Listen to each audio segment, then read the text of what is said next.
the labor to produce them would be inferior in what it would take to just make this one thing in Egypt, the labyrinth. That is underground. That's underground. Archaeologists have been digging at Giza for over 200 years. They think they know this place. They don't. Right now, there is a confirmed man-made structure buried under the most prestigious royal cemetery in ancient Egypt, found in 2024, published in a peer-reviewed journal, and nobody knows what it is. There is a site 3 miles from the pyramids. How do conventional archaeologists approach this? Do they discuss this at all? Yeah, so they do. It's been discussed. What happened was, so you had, we always kind of knew where it was. So locked behind a military fence since the 1960s, where the only record we have is a set of century-old photographs showing a 100-foot shaft with an enormous sealed granite vat at the bottom containing an unknown substance that was never analyzed. And sitting beneath the front paws of the Great Sphinx, the exact spot where legends have placed a hidden chamber for centuries, radar has detected a void with geometric walls. This is not fringe theory. These are journal citations and excavation records. Giza is a lot less understood than you have been told. The duality that demanded a twin. To understand what the scans are revealing, you need to understand how the ancient Egyptians thought. Their entire civilization was built on a concept called Mot, cosmic balance, order, duality. Everything had a counterpart, Upper Egypt and Lower Egypt, the living world and the world of the dead, the east where the sun rises and the west where it dies. This was not philosophy, it was architecture. The Great Sphinx faces due east. It greets the rising sun at the spring and autumn equinoxes with precise astronomical alignment. In Egyptian theology, the horizon was guarded by a twin-headed lion deity called Aker, one lion facing the dawn, one facing the sunset. You cannot have one without the other. Their entire cosmological system demands a counterpart to the Sphinx. Medieval Arab scholars documented a second statue on the plateau. Egyptian researcher Bassem el-Shamma published arguments that it once stood opposite the first. And now we have technology that can test the idea without moving a single grain of sand.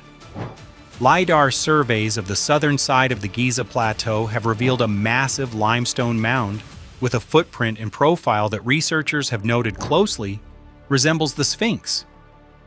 It has not been excavated. It may be natural, but the shape is there. The location is exactly right, and the symmetry is impossible to ignore. The void beneath the paws.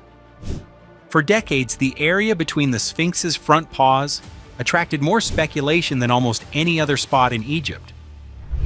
Edgar Cayce, the American clairvoyant, claimed in the early 20th century that a hall of records containing the entire knowledge of a lost civilization was buried exactly there. Mainstream scientists dismissed it as mysticism. Archaeologists moved on. The radar data coming out of that spot is harder to dismiss. Researchers have identified a structured void directly beneath the front paws of the Sphinx. The boundaries of this cavity appear geometric, clear, straight walls at defined angles. This matters because in geology, nature does not produce right angles. Caves form in curves and fractures. Right angles are the signature of a tool, of intent, of a person who knew exactly what shape they were making. Yet the Sphinx was carved from the natural limestone bedrock of the plateau. The statue and the rock it sits on are the same continuous piece of stone. Any void beneath it was either there before the carving was completed, or it was cut during construction and deliberately incorporated into the design. Neither explanation is simple. Both are significant. We do not know if it is a hidden chamber, an architectural drainage feature, or something with no parallel in Egyptian construction, but a void with geometric characteristics. In the bedrock beneath the most iconic statue on Earth is no longer a legend. It is a documented anomaly, and it is sitting exactly where a 2,000-year-old rumor said it would be. The L-shaped gateway. This is the story that deserved far bigger headlines than it got. In May 2024, A joint team from Higashi Nippon International University and Tohoku University in Japan, working with Egypt's National Research Institute of Astronomy and Geophysics, published a paper in the peer-reviewed journal Archaeological Prospection. They had been conducting geophysical surveys of Giza's Western Cemetery, the most exclusive burial ground in the ancient world, reserved for the royal family and highest officials of the pharaoh Khufu.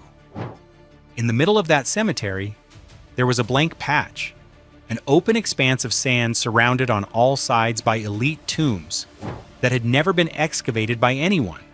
They pointed their ground-penetrating radar at it. What came back were two stacked anomalies. The upper one sits about 2 meters below the surface. It is L-shaped. It measures roughly 10 by 15 meters, and it is filled with homogeneous sand, meaning it was deliberately backfilled after it was built. Lead researcher Motoyuki Sato stated plainly that the L shape cannot be created by natural geological processes. Below it, 5 to 10 meters deeper, the instruments found a second anomaly with extremely high electrical resistance, the signature of a large empty space, roughly 10 by 10 meters, sealed, untouched. The researchers believe the upper L-shaped structure is an entrance, a gateway leading down to whatever is in that lower void. Something was built here, used, sealed, buried under sand, and left unmarked while the entire royal cemetery was constructed around it. Excavations have been authorized. Nobody has opened it yet. Egypt's Area 51, 3 miles south of the pyramids, there is a site that most tourists never hear about, and that no civilian researcher has entered in 60 years. It is called Zawyet El Aryan, and it earned its nickname honestly. In 1904, Italian archaeologist Alessandro Barsanti began excavating what looked like flat desert. Beneath it, he found a T-shaped shaft carved 100 feet straight down into solid limestone.